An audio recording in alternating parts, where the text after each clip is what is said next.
বেঁচে যখন আছি, বাংলাদেশে তো ফিরবো অবশ্যই, এবং সেদিন বেশি দূরে না। এবং এই ইউনূস এবং তার গং, ওই উপদেশটা চোর সবকটা, আর তার ওই এনসিপি পার্টি একসময় সব ছাত্রলীগ করতো। ও গণভবনে যে আমার সাথে খুব ছবি আছে, এক বঙ্গবন্ধু যে একেবারে কেঁদে যার। তারপরেই ওই ইউনূসের টাকা আর শিবিরের টাকাকে উল্টে গেল সব। আর বিএনপি জামাত শিবির যখন সব জায়গা দখলে ব্যস্ত, প্রত্যেকটা ইউনিভার্সিটি, শিক্ষা প্রতিষ্ঠান সব জায়গায় তাদের লোক বসাতে ব্যস্ত, আর বিএনপির লোকেরা তখন লুটপাটে ব্যস্ত। আমি ইউনূসকে জিজ্ঞেস করি, টাকা কি তার বাপের টাকা? যে এই কার্ড বন্ধ করছে তাদের টাকা? এ টাকা তো জনগণের ট্যাক্সের টাকা। ইউনূস তো ট্যাক্স ফাঁকি দেয়। ইউনূস তো বলতে পারবে না যে এই টাকায় তার অংশীদারিত্ব আছে।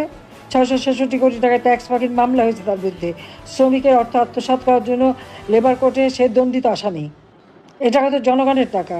এই টাকা বন্ধ করার তার তো কোনো অধিকার নাই। আমি তো দলমত দেখিনি।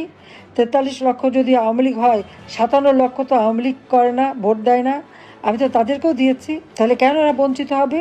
হিসাব একদিন নিতে হবে ওর কাছ থেকে। তার কত টাকা আছে সেই হিসাবটা আছে আমাদের। কত আয়কর ফাঁকি দিচ্ছে সেটাও আছে।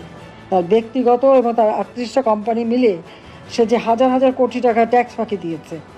মামলার রায় তো 666 কোটি টাকা ট্যাক্স ফাঁকির মামলা রায় হওয়ার কথা 6 তারিখে, 5 তারিখেই চেষ্টা করলো আমাকে আর এনাকে হত্যা করবে। জানি না, আল্লাহ রাব্বুল আলামিন প্রত্যেকবারই বাঁচিয়ে দেয়। এবারেও আমি জানতাম না যে আমি কোথায় যাচ্ছি, এবারেও বাঁচিয়ে দিয়েছে।